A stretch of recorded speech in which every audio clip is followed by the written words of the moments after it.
E se eu dissesse pra você que existe uma receita de bolo, não é nada mágico, mas é uma receita de bolo onde você consegue colocar os ingredientes e mudar de vida, mudar de hábito, mudar a sua rotina. Eu descobri isso recentemente porque na minha cabeça sempre era algo muito subjetivo. Como que eu vou mudar de rotina? Como que eu vou tirar meus vícios? Como que eu vou mudar minha alimentação?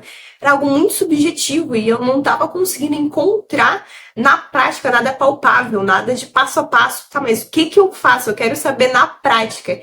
Então, hoje é isso que eu vim te passar porque eu descobri no meio de um livro. Isso não é nada teórico meu, tá? É um livro chamado O Poder do Hábito. Um livro amarelinho, não sei se você já ouviu falar, eu sei que ele é muito famoso, e na verdade eu conheci ele por meio de um audiobook no Spotify. Eu comecei a ouvir esse livro como se não quisesse nada, eu não tava nem botando fé, mas as coisas que eu encontrei nele foram assim, magicamente, cientificamente, ele conseguiu comprovar como nós, como seres humanos, conseguimos implementar mudanças de hábito na prática, e isso eu achei muito genial. Então, eu fiz as anotações aqui de todos os experimentos, de todas as teorias que ele trouxe do hábito. Fiz um compilado, separei em 5 etapas e a última é como a gente vai aplicar na prática. Anotando aqui com receita de bolo, porque a gente vai conseguir aplicar no nosso dia a dia e mudar tudo que a gente precisa, tudo que a gente gostaria de mudar. Essa é uma das coisas que eu achei mais interessante. Então, assim, nessas 5 etapas, a gente vai passar por teorias, por experimentos, e por meio dessas histórias que ele também relata como as pessoas, umas pessoas que se tornaram conhecidas pelas suas práticas, pelos seus métodos, e ele explica o porquê. Por que que esse empresário foi tão relevante? Por que que esse treinador conseguiu que a equipe dele vencesse tantos jogos? Como que essa pessoa conseguiu ganhar esse mérito? Então é muito interessante que ele explica como que eles conseguiram aplicar usando o hábito, que ele vai explicar lá no finalzinho do livro, que eu coloquei no 5º passo. Mas primeiro, então, vamos entender o que que é o conceito do hábito, qual que é a teoria por trás. O primeiro passo, então, a primeira etapa, a gente vai ver hábitos angulares. Ele explica a diferença entre a pessoa detalhista e a pessoa que prioriza as coisas. Então, por exemplo, se você é uma pessoa extremamente meticulosa, você faz nos mínimos detalhes. Se você fizer uma programação, uma agenda do seu dia, onde você tem que de 5 em 5 minutos fazer alguma determinada coisa, isso é muito detalhista, isso é algo que é mais difícil de ser sustentado a longo prazo. Agora, se você é uma pessoa que prioriza as coisas, por exemplo, todo dia eu preciso fazer isso aqui, só isso aqui, vai ser muito mais fácil de manter a constância, de manter o hábito no seu dia a dia. Então, a primeira etapa são os hábitos angulares, e ele trouxe ali 3, na verdade eu organizei dessa forma, né? Ele trouxe 3 experimentos, 3 histórias para que a gente conseguisse entender o que seria hábito angular e como a gente consegue interpretar e traduzir isso para nossa realidade. O primeiro deles, então, ele explica a história de um treinador de futebol americano. É muito interessante, porque esse treinador ele tinha um método, assim, nada convencional. Ele até foi demorado, assim, para conseguir contratação e conseguir um time com que ele pudesse realmente treinar o time do jeito que ele queria aplicar o método dele, que não era nada conhecido. Que era o quê? O cara acreditava no poder do hábito. Então, o que ele queria? Ele queria que os treinadores, aliás, ele queria que os jogadores tivessem ali como é que é onde eles guardam as coisas? Os armários organizados, queria que eles tivessem os tênis limpos exatamente como que ele conseguia amarrar o tênis. Existia uma técnica e um método para tudo, para que a pessoa não fizesse isso de formas diferentes. Ela tinha que fazer exatamente a mesma coisa todos os jogos. E, além disso, ele também queria o quê? Ele queria tirar as decisões dos jogadores. Então, por exemplo, se eu tô jogando ali o futebol americano e eu tenho... Eu não entendo nada de jogo, tá? Mas vamos lá, eu tô jogando futebol americano e eu não posso tomar decisão se eu vou lá buscar a bola ou se eu vou defender aqui esse meu outro colega. Eu tenho que ter exatamente claro na minha mente. Se eu tiver numa situação assim, a bola tá chegando, eu tenho que defender aqui não sei o que, eu tenho que ter na minha mente muito claro o que eu vou fazer. Eu não posso tomar a decisão de se eu vou ou se eu fico. Então, basicamente, a lógica dele era essa. Ele fazia treinamento várias e várias vezes da mesma coisa para que eu não tomasse decisão no meio do jogo. Eu tinha que fazer aquilo que eu estava treinado para fazer. Então, eu chegava numa determinada situação, eu já tinha que saber o que fazer sem tomar a decisão no jogo. Basicamente isso. E quando ele começou a implementar essa teoria, começou a dar certo, eles começaram a ganhar os jogos só por meio desse hábito. Claro que demorou tempo até que eles conseguissem ganhar e até que ele conseguisse ver o poder do treinamento que ele estava fazendo com os jogadores. Isso porque o hábito ele demora um pouco de tempo até que aquilo se torne algo mais automático. Vocês me dão licença, tá no horário do cafezinho. Enquanto a gente bate papo, vamos tomando. E a outra história interessante, que essa eu achei uma das mais fantásticas. Não sei se vocês conhecem, eu só conheci no livro. Um tal de O'Neill, que foi administrador da Alcoa. Eu não sei o que é. Mas no livro ele conta como que esse empresário tirou a Alcoa, que estava indo rumo à falência, para ele conseguir quadruplicar o faturamento dessa empresa. Por meio do quê? Do hábito. O cara era muito louco. Ele foi assumir a liderança e ele falou o seguinte, ó. Ele não falou igual a maioria dos administradores falam. O que eles falariam? Ah, porque eu vou dobrar, duplicar, sei lá, o faturamento da empresa, eu vou ser a favor do trabalhador. Ele não falou nada dessa balela. Ele chegou lá, foi assumir o cargo, pegou o microfone e falou: na minha liderança, a gente vai focar na segurança do trabalho. E o meu objetivo é reduzir os índices de acidente para zero. O cara só falou da segurança de trabalho. E nisso, a hora que ele falou, um monte de investidor da empresa pensou, meu Deus, colocaram um hippie maluco para gerir essa empresa, ela vai falir, eu vou vender todas as ações. E muita gente fez isso. Quando o cara fez o discurso para assumir a liderança da Alcoa, muito investidor desistiu das ações e caiu fora, porque achou que ele era um hippie maluco. Mas, na verdade, o que ele estava tentando fazer era o seguinte: ele estava tentando implementar a ideia do hábito em cadeia, que fala em hábitos angulares, né? O que seria, então, o hábito angular? O hábito angular é tu focar em uma prioridade e não em detalhes, não ser uma pessoa detalhista. E qual que era a prioridade da Alcoa? Era focar na segurança do trabalho.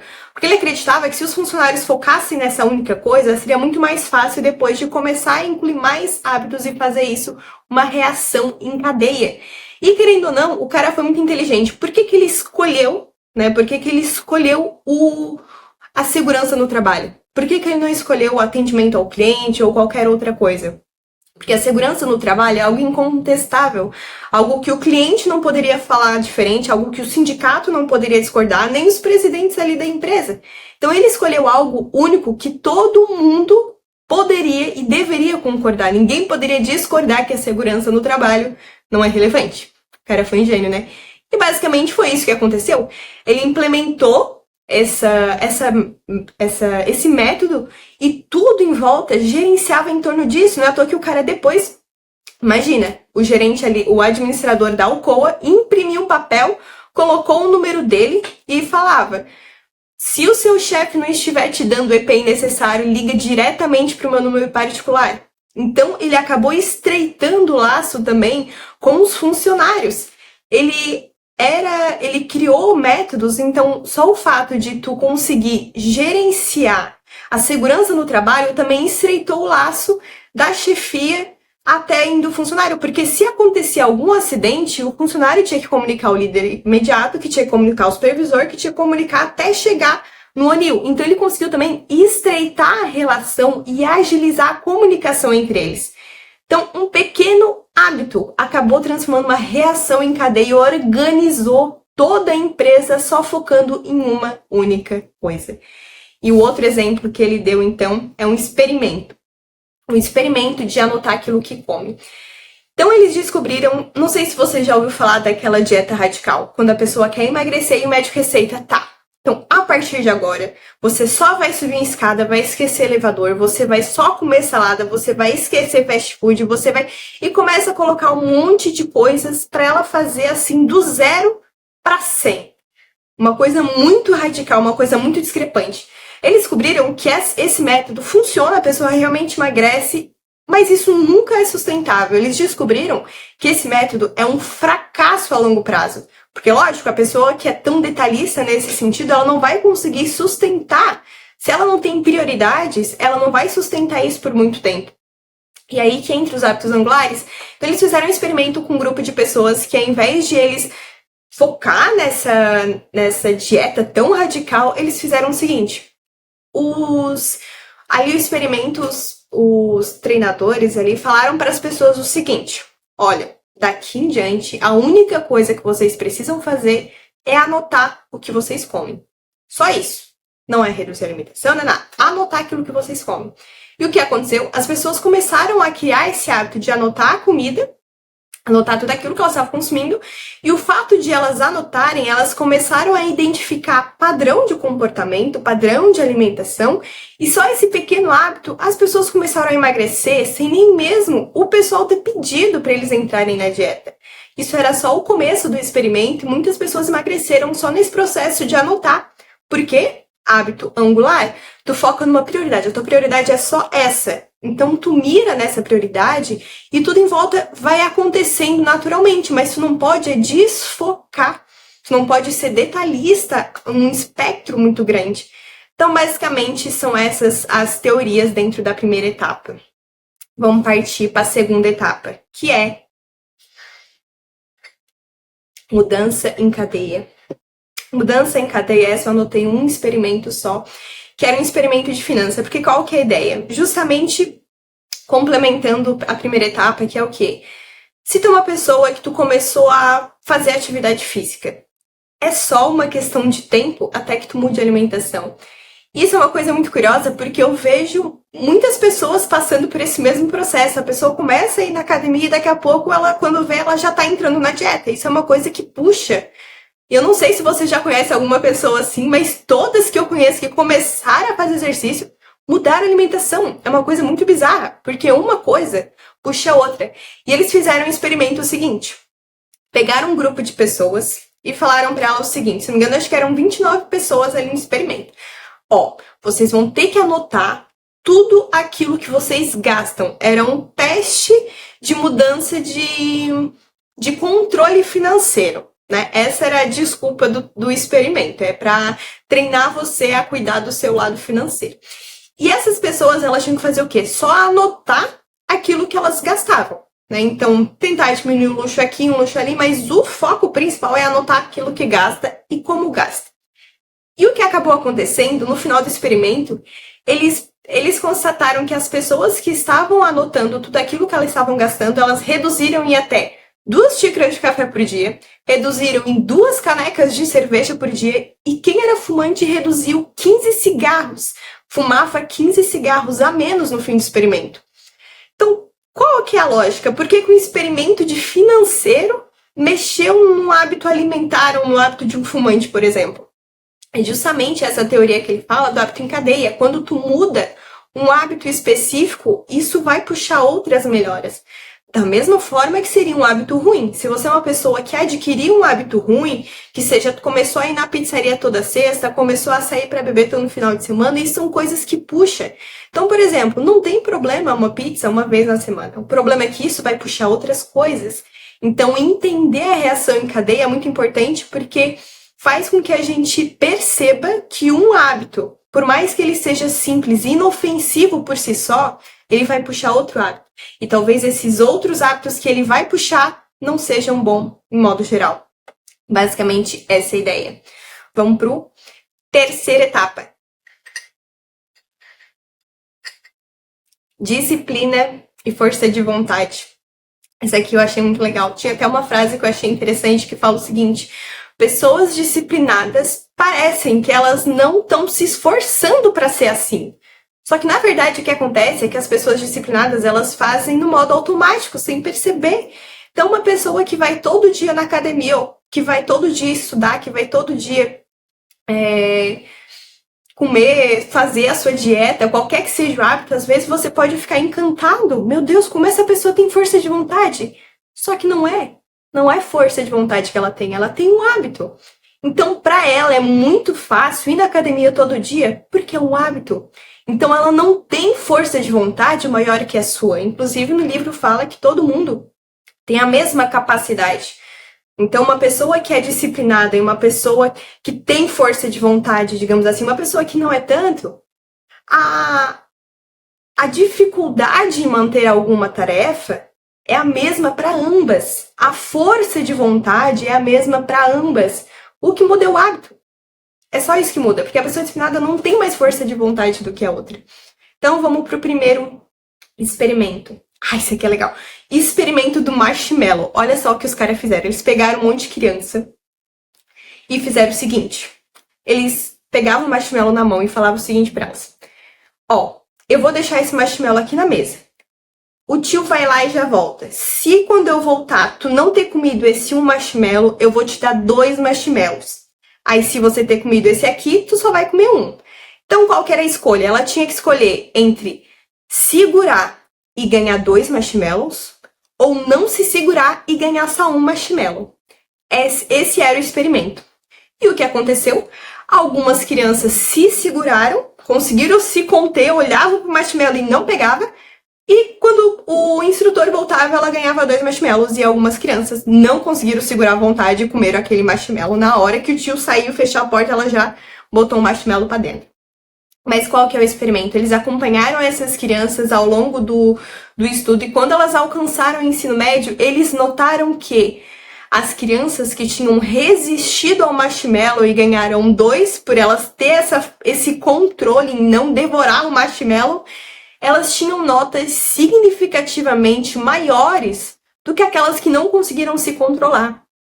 Isso quer dizer o quê? Quer dizer que o poder do autocontrole, ele acaba sendo uma vantagem competitiva, porque, inclusive, até uma das outras frases que ele fala é que a inteligência, ela tem menos fator, tem menos influência na nota do que a força, não é a força de vontade, do que o autocontrole, do que a autodisciplina.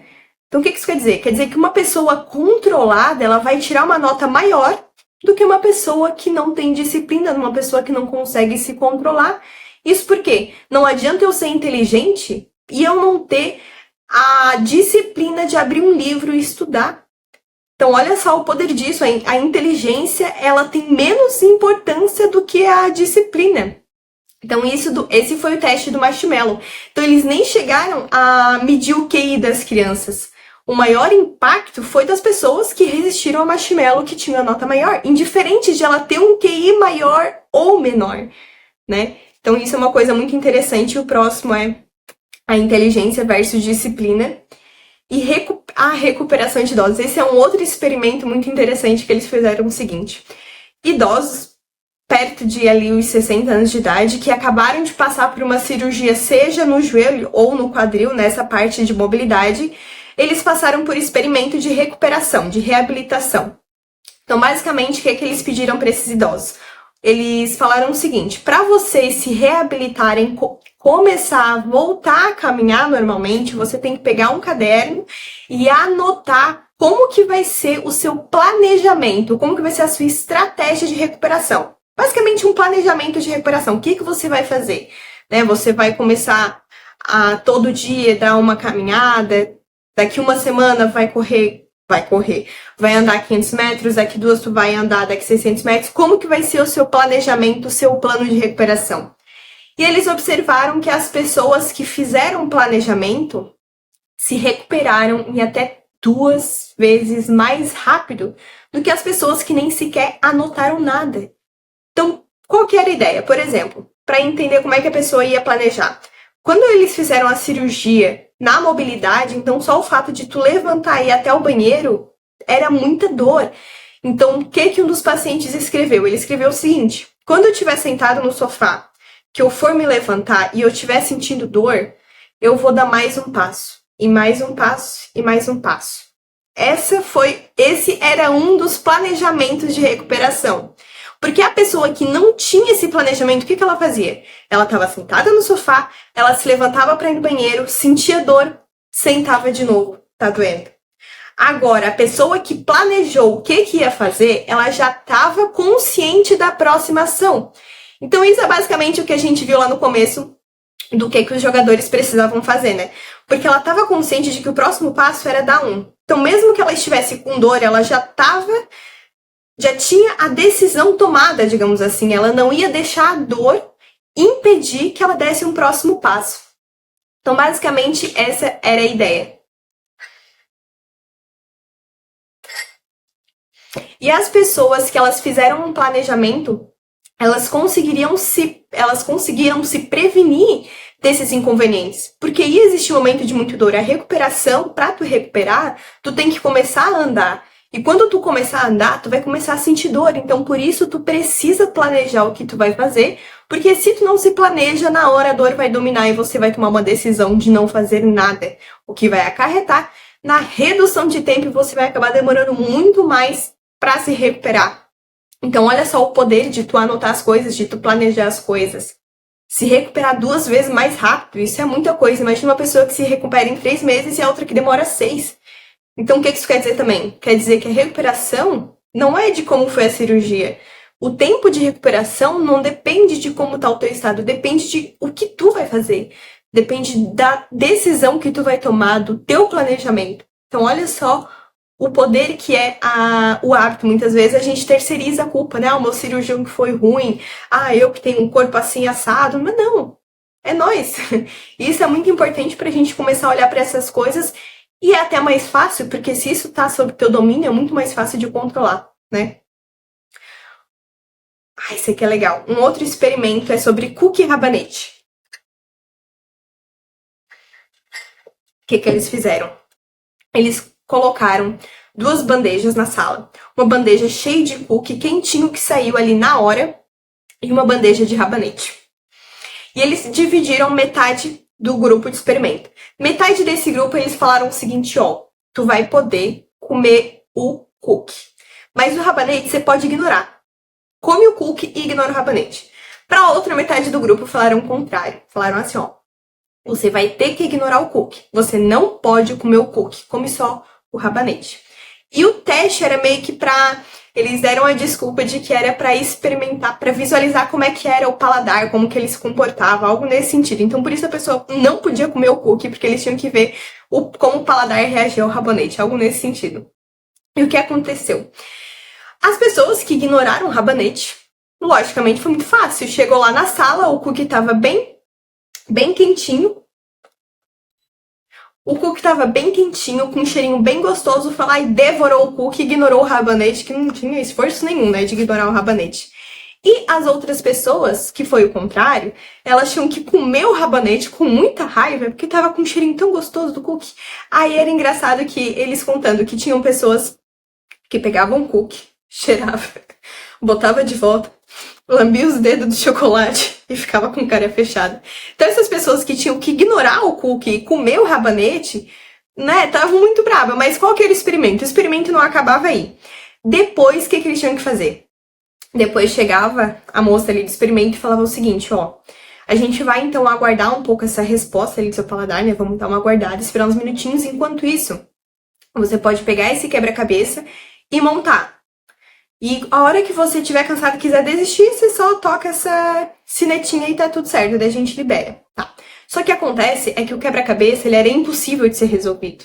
Então a pessoa, por mais que ela ficasse tentando resolver, ela não ia conseguir, porque ele de fato era impossível. E aí que entra o experimento. Olha só que genial. Eles descobriram que as pessoas que não precisaram resistir ao cookie porque elas comeram, elas não gastaram sua força de vontade. Ao contrário das pessoas que tiveram que resistir ao cookie, comer o rabanete muito brabo, eles estavam com a força de vontade mais gasta.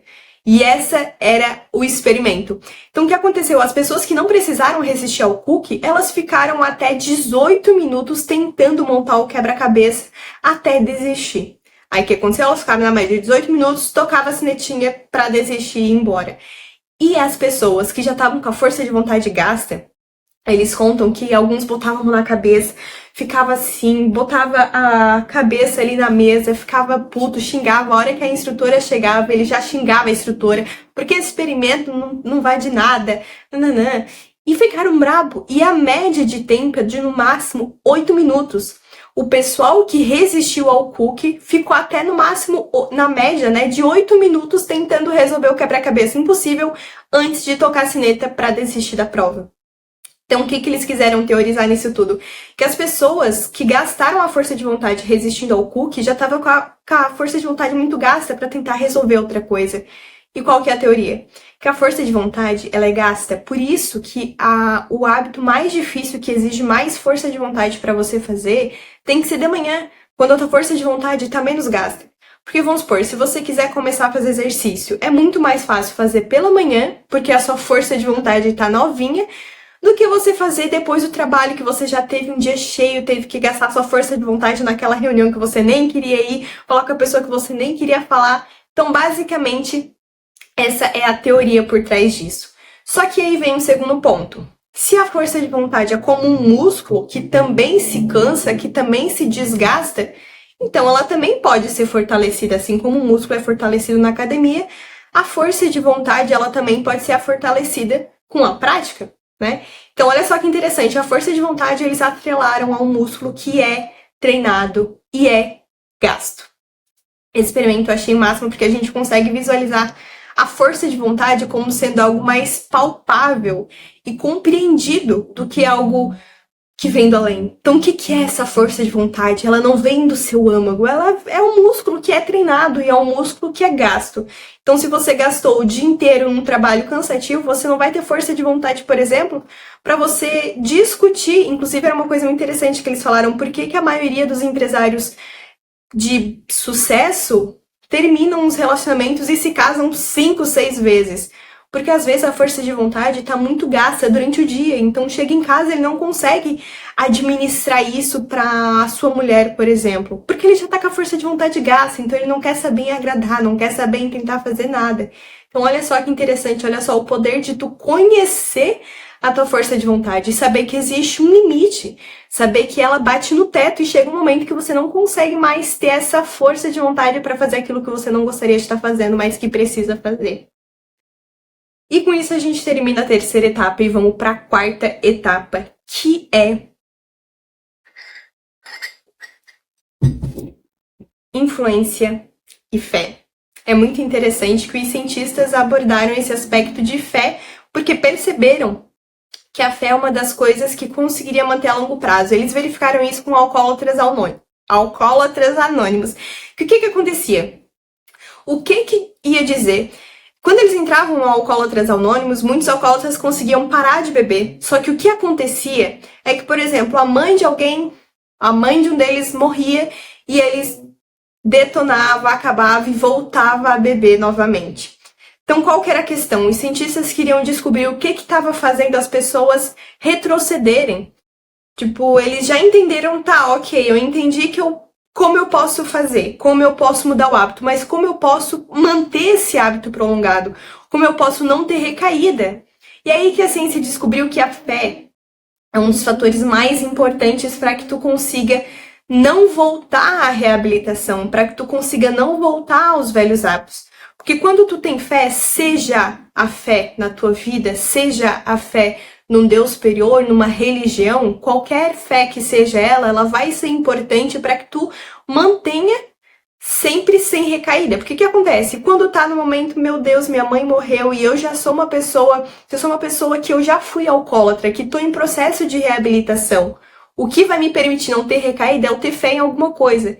Seja fé que Deus vai me prover, seja fé qualquer que seja a minha religião, ou seja fé que eu vou conseguir, ou seja fé que eu já estou preparada. Então, a questão é você ter fé de que as coisas são possíveis. E isso é um dos fatores pelos quais o Alcoólatras Anônimos é tão benéfica para as pessoas. Por que deu tão certo? Porque se tu tá no meio de um grupo de pessoas que conseguiram se reabilitar, tu para e pensa, pô, se esse cara consegue, eu também consigo.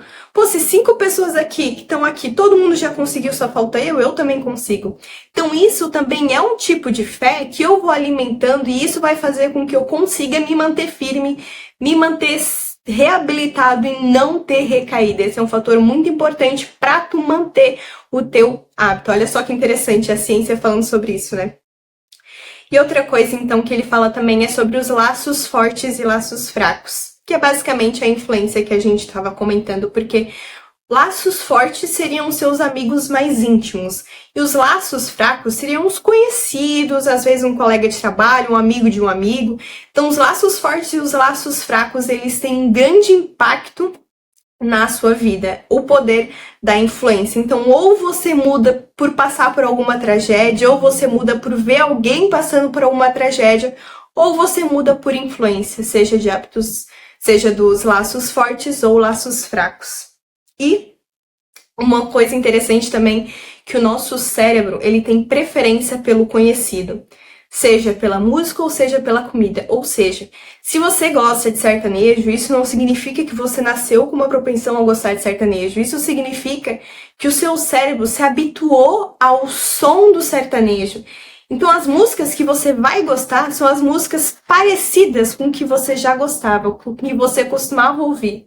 Então, olha só que interessante, a música é um hábito. Então, o que isso quer dizer? Isso quer dizer que se você começar a ouvir um outro estilo que você não gosta, seja ele rock, clássico, pop, qualquer outra música, ou até pagode, você começar a ter esse hábito de ouvir, claro que não é de um dia para outro, o hábito é construído em tempos, né? Mas se você trocar as músicas que você ouve, você vai começar a gostar de outros estilos de música, porque o seu cérebro ele se sente confortável com os sons que ele tem costume de ouvir. Ele cria uma conexão por algo que é mais fácil, algo que é conhecido. Então, se você quiser trocar até o seu gosto musical, você consegue por meio do hábito. E também a alimentação. Tem um experimento que eles fizeram lá nos Estados Unidos na época da Segunda Guerra Mundial, se não me engano, a primeira. Acho que é a Segunda Guerra Mundial. Que como tinha muita gente indo em batalha, tinha poucas pessoas para cuidar do campo, cuidar da carne, dos bois, por exemplo. Então, o que acontecia é que estava faltando proteína no país. Então, o que eles fizeram? Eles começaram a incluir no gosto dos americanos pelo miúdos, para que os americanos começassem a consumir mais os miúdos dos animais, porque eles precisavam comer proteína e não tinha proteína para eles comerem. Então, o que eles começaram a fazer? Começaram a deixar as pessoas acostumadas com isso. Começaram a colocar propagandas, aprenda uma receita de bolo de carne com fígado. E começaram a incluir isso na televisão, nas revistas. Quer dizer, na época, acho que não sei se existia televisão, acho que devia existir, né? Mas enfim, começaram a incluir esses miúdos em vários lugares, em várias propagandas, para as pessoas começarem a se habituar com o fato de comer. E isso acabou salvando as pessoas naquela época, porque elas conseguiram incluir a proteína e eles começaram a consumir muito mais miúdos do que eles estavam acostumados. Fechou, então.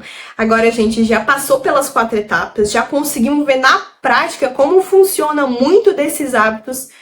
Vamos partir agora para o que a gente vai fazer na prática, na 5ª etapa, que eu denominei como a 5ª etapa sendo prática, porque é a prática mesmo. Essa prática ela é separada em 3 etapas. Como que a gente vai fazer, segundo a ciência, para transformar o hábito? A primeira etapa é identificar a sua rotina. O que é identificar a sua rotina? O cara deu um exemplo no livro que todo dia, lá pela tarde, ele levantava da cadeira do trabalho, ia até a padaria e comprava um cookie e comia esse cookie e voltava para a mesa de trabalho. Então, o primeiro passo seria o quê? Identificar a rotina, que é o quê? Às 3 horas eu levanto da cadeira do trabalho, vou até a padaria da esquina, dou uma olhadinha no balcão, mas sempre pego o cookie, volto pro meu trabalho e começo a trabalhar. Essa é a rotina. Então, qual que é a sua rotina? Esse é o primeiro passo, é só identificar aquilo que você está fazendo. Qual que é o segundo passo? Qual que é a sua recompensa? Esse é o mais interessante, porque quando você está indo buscar esse cookie, qual que é a sua recompensa? A sua recompensa é distrair a cabeça do trabalho? A sua recompensa é comer o cookie? A sua recompensa é dar uma voltinha, pegar um ventinho no rosto? Então, numa mesma rotina, numa mesma ação, existem várias possíveis recompensas. Não é só uma só. O ato em si não é uma recompensa. O ato de você levantar e ir até a padaria comprar um cookie, o ato em si não é a recompensa, mas sim o que ele traz. Então, o que esse ato está te trazendo? Né? Qual que é a tua recompensa? Seria a comida? Seria tu conversar com o cara do caixa e dar uma socializada ali no meio do trabalho? Então, esse fator é muito importante.